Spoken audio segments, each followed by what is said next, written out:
देखो, 3 शब्द हैं: सुख, खुशी और आनंद। अभी हम जो बात कर रहे हैं, हम इन तीनों चीज़ों को अलग अलग करके देख रहे हैं, और तीनों ही एक ही मार्ग की सीढ़ियां हैं, एक ही डायरेक्शन की। उसमें कोई फर्क नहीं है। फर्क कब आता है? फर्क आता है कि जब वो स्वयं से सुख मिल रहा है या संसार से सुख मिल रहा है। ये जो स्थायी और अस्थायी की जो बात कल आ रही थी, वो इसलिए आ रही थी कि यदि स्वयं से सुख मिल रहा है तो उसमें स्थिरता हो सकती है, लेकिन यदि संसार से सुख मिल रहा है तो उसमें स्थिरता, क्योंकि उसका कारण बाहर है, वो कारण अंदर नहीं, इटर्नल नहीं है। और जब भी कारण बाहर होगा वो आपके बियॉन्ड कंट्रोल होगा। एक बर्न करके लेखक हुए, उसने एक किताब लिखी, गेम्स दैट पीपल प्ले। एक ऐसा खेल जिसको लोग खेलते हैं। अब मुझे किसी को खुश करना तो मैं क्या करूंगा? उसको नमस्कार कर लूंगा, झुक जाऊंगा। लेकिन ये क्या स्थिर कृत्य है मेरा? मेरा काम निकल गया तो मैं झुकना बंद कर सकता हूं। जब हम किसी को अभिवादन करते हैं, चरण स्पर्श करते हैं, किसी के सामने झुकते हैं, छोटे बनते हैं,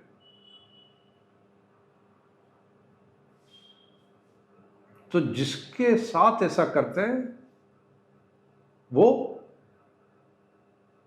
कहीं ना कहीं उसके किसी सेंस को हम छूते हैं। यू हैव बीन टच्ड, आप छुए जाते हैं। वो छू रहा आपकी आत्मा को, छू रहा आपके, वैसे नहीं छू रहा वो शरीर को, लेकिन वो आपके भाव को छू लेता है।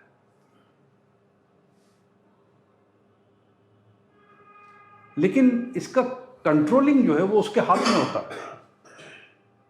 कभी आप घर से निकलते हो, पड़ोसी आपको नमस्कार करता है, और कभी यदि ना करे तो एक खेल खेल रहा है आपके साथ। Games that people play.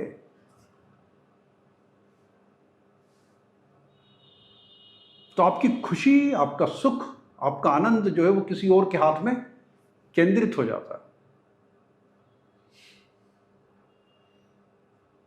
लेकिन जो आपको आत्मिक खुशी मिलती है, सुख मिलता है या आनंद मिलता है, उसका समय बढ़ाने का, उसका टाइम स्पान जो है उसको लंबा करने का काम वो आप स्वयं कर सकते हो। उसको, उसमें कोई हस्तक्षेप नहीं है किसी दूसरे का। वो आपके बूते की बात है, वो आपके नियंत्रण की बात है कि आप कितना उसे लंबा कर। और ये जो अभ्यास है आनंद को लंबा करने का, ये महत्वपूर्ण चीज है। इसकी महत्ता को समझना बड़ा जरूरी है। यदि इसको आपने समझ लिया तो आप अपने आनंद को बढ़ा सकते हो, लंबा खींच सकते हो आप उसको। अब आपने देखा होगा कि कभी कभी आप किसी के समक्ष झुकते हो, तो जब झुकते हो और ये पता ना चले कि झुक रहे हो, तो वो झुकना हो गया।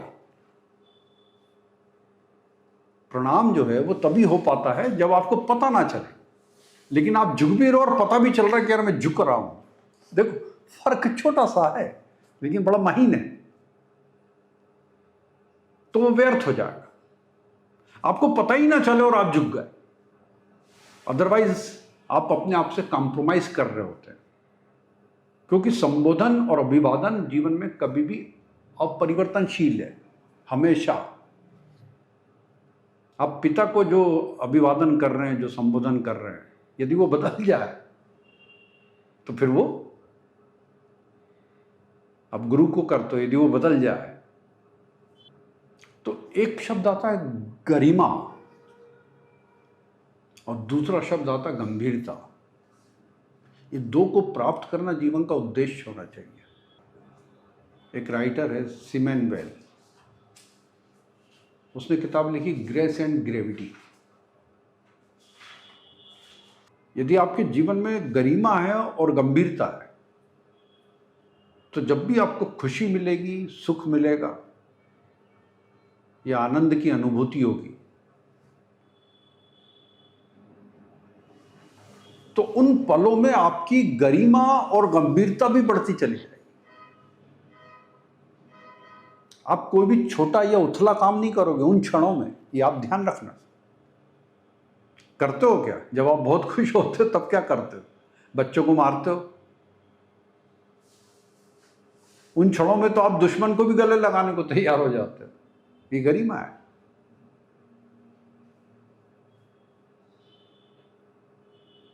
तो आनंद जब आप अपने अंदर से पैदा करते हैं, इटरनल,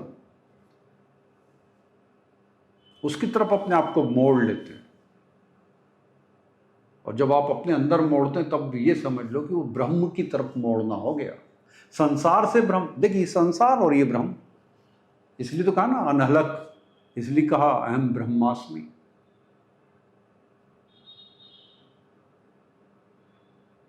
मैं ब्रह्म हूं, अब मैं ब्रह्म की तरफ मोड़ रहा हूं अपने आप को, अपने आनंद को तलाश रहा हूं अंदर।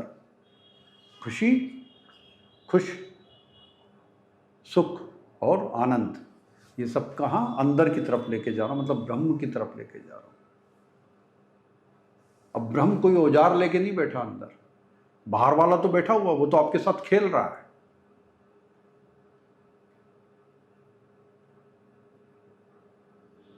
उसको जब तक ठीक लग रहा है वो आपको खुशी दे रहा है, जब उसे ठीक नहीं लग रहा तो वो क्या कर रहा है? आपको पंचर कर दे रहा है, आपकी हवा निकाल दे रहा है, आपकी खुशी को छीन ले रहा है। वो आपका कंट्रोलर हो गया। ठीक उसी तरीके से जैसे हम कहते हैं ना कि गुस्सा किसी ने दिला दिया और हम गुस्सा हो गए, हम वैसे गुस्सा नहीं होते। या तो परिस्थितियां या व्यक्ति हमको गुस्सा दिलाता है, और परिस्थितियां भी एक हद तक के तो केवल दुख देती है या चुनौतियां देती हैं, लेकिन व्यक्ति का ही कृत्य होता है कि आपको गुस्सा आता है। आप दिन भर का रूटीन अपना देखेंगे तो आपको गुस्सा तभी आ रहा होगा जब कोई आपके अनुकूल काम नहीं कर रहा होगा। परिस्थितियां तो फिर भी आपको पता चल जाए कि डगान से आपके सिर में लगी है, लेकिन वो डगान किसी के हाथ में है तो आप गुस्सा हो जाओगे। फर्क है, केवल हाथ का फर्क हो गया कि कोई आ गया, कोई कारण आपने पैदा कर लिया, आपको दिख गया कोई, और फिर आपका दुख आपका कन्वर्ट हो जाएगा गुस्से में। तो सारा का सारा जो काम है वो है इंद्रियों का, सेंसेस का।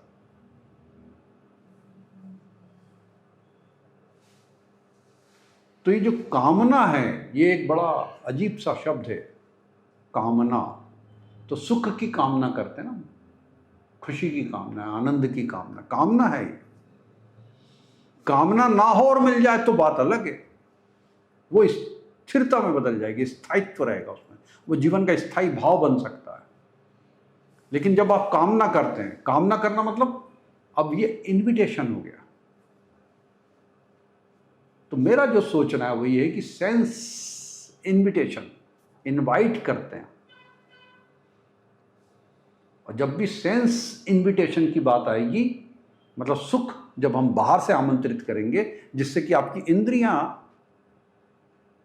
आनंद को अनुभव करें, पैदा ना करें, अनुभव करें, अनुभव करें। पैदा करना और अनुभव करना फिर अलग बात हो गई।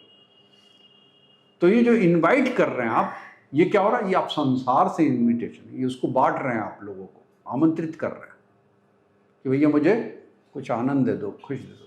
फिर आप क्या करते हो? आप टिकट विंडो पे खड़े हो जाते हो, थोड़ा सा आनंद ले लें, किसी की मान मनोबल में लग जाते हैं, खुशामद करने लगते हैं कि वो कुछ थोड़ा सा आनंद दे दे। अनावश्यक रूप से पैसे खर्चा करने लगते हैं, कहीं फ्लिपकार्ट पे तो कहीं अमेज़ॉन पे, कुछ थोड़ा सा आनंद मिल जाए। ये इनविटेशन है, इनवाइट कर रहे हैं आप आनंद को, सेंस इनविटेशन। एक होता सेंस डेप्रीवेशन, इंद्रिय का अभाव, और एक होता सेंस एक्सेलरेशन। और हमारा अधिकांश समय काय में लगता है? इंद्रियों को खुश करने में, उसके एक्सेलरेशन में लगता है, उसके त्वरण, उसको त्वरित करने में लगे रहते हैं कि यार वो सुबह से उठते के साथ हम सोचते हैं कि यार कुछ ठीक ठीक होता रहे, अच्छा लगना चाहिए। तो क्या करेंगे?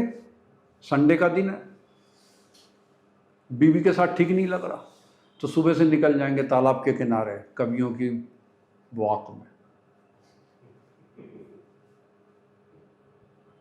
वहां से छूटे तो फिर निकल जाएंगे कहीं और रास्ता देखते रहते हैं उस पर, कोई इनविटेशन तो नहीं आया, कहीं बुला तो नहीं रहे, तो वहां पहुंच जाएंगे फट से। अपनी ऊर्जाओं को सेंट्रलाइज नहीं कर पाते और ये सोचते कि उपलब्धियां हो रही है कहां से, बाहर से। वो खुशी दे रहे हैं, वो खुशी नहीं दे रहे, वो आपकी ताकत को कम कर रहे हैं, खत्म कर रहे हैं, लगभग वो टाइम पास कर रहे हैं, वो इनवाइट कर रहे हैं और आप भी इनविटेशन दे रहे हैं आपकी सेंसेस के लिए कि वो खुश हो जाए, थोड़ी सी त्वरित हो जाए, थोड़ा एक्सेलरेट हो। और आप भागते हैं, सब काम छोड़ के भागते हैं, आदत में आ जाता, फिर वो धीरे धीरे आदत में आ गया, आप स्थिर होकर बैठना बंद कर देते हैं। आपकी समझ में, आपकी गरिमा में और आपके ज्ञान में वृद्धि धीरे होने का एक बड़ा कारण ये है कि आप स्थिर नहीं, और आपको लगता है कि ज्ञान चारों तरफ लोगों के पास, वो टाइम पास। जब तक आप आते हो स्थिर होते हो, यहाँ मैं क्यों बोलता हूँ आपको सबसे पहला कि आप स्थिर हो जाओ, आराम से बैठ जाओ, कुछ ना करो, मैं भी कुछ ना बोलूँ तो भी चल जाएगा, तुम ही कुछ कुछ कर लोगे, तुम्हारे अंदर ही कुछ ना कुछ होने लगेगा, क्योंकि तुमने इसको एक साधना का स्थल बना लिया अपने लिए, इसलिए तो अच्छा लगने लगता ना। लेकिन हर व्यक्ति स्थिर नहीं हो पाता ना, चंद लोग हो पाते हैं, क्योंकि सबसे ज़्यादा ऊर्जा यदि कहीं लग रही है तो सेंस डेप्रीवेशन में, इंद्रिय के अभाव में लगती है सबसे ज़्यादा ऊर्जा, कि इंद्रिय को हम भूल जाएं। और आधुनिक युग में सबसे ज़्यादा जो चल रहा है वो क्या चल रहा है? सेंस एक्सटेंशन, मतलब सेंसेस को आक्रमण पर भेजना, अतिक्रमण पर भेजना। हम अपनी इंद्रियों को विस्तार करने में लगे हुए हैं। दूरबीन क्यों बनी? वो एक हमारी इंद्रिय का विस्तार है, आंख का विस्तार हो गया।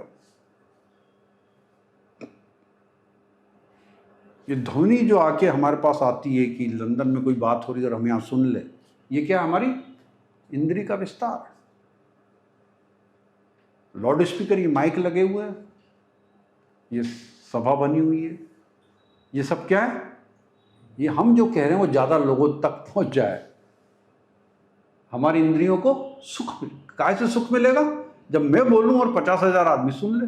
उसके लिए मुझे औजार चाहिए, तो मेरी मुख वाणी को, मेरे शब्दों को एक ऐसा औजार चाहिए, वो मेरी एक इंद्रिय का विस्तार है। और सारे युद्ध भी जो है वो इंद्रियों का विस्तार है। पहले क्या करता था आदमी? नाखूनों से लड़ लेता था। लड़ने के लिए आदमी को लाना पड़ता था कि भाई आजा अब लड़ लेते हैं यार, मल्ल युद्ध हो जाते थे, हैं? मैदान में आ जा। अब जरूरत नहीं है, अब तो यहां से मिसाइल दागो वहां मारेगा। ये क्या है? ये लड़ने की जो इच्छा है, उस इच्छा का विस्तार है, उस इंद्रिय का विस्तार है, मनेंद्रिय का विस्तार है, नाखूनों का विस्तार है। आप पहले दांतों से काट सकते थे, नाखून से लड़ सकते थे, लेकिन औजार बने, हथियार बने, और बड़े बड़े बनते चले गए। तो आदमी ज़्यादा हिंसक होते चले जा रहा है, लेकिन सभ्य दिखता है। जितनी सभ्यता बढ़ेगी, जिस रूप में बढ़ रही है सभ्यता, और जिसको हम महिमा मंडित कर रहे हैं, दरअसल वो हिंसा का सबसे जघन्य और घृणित रूप है, जिसको हम सभ्यता समझकर बैठे हुए।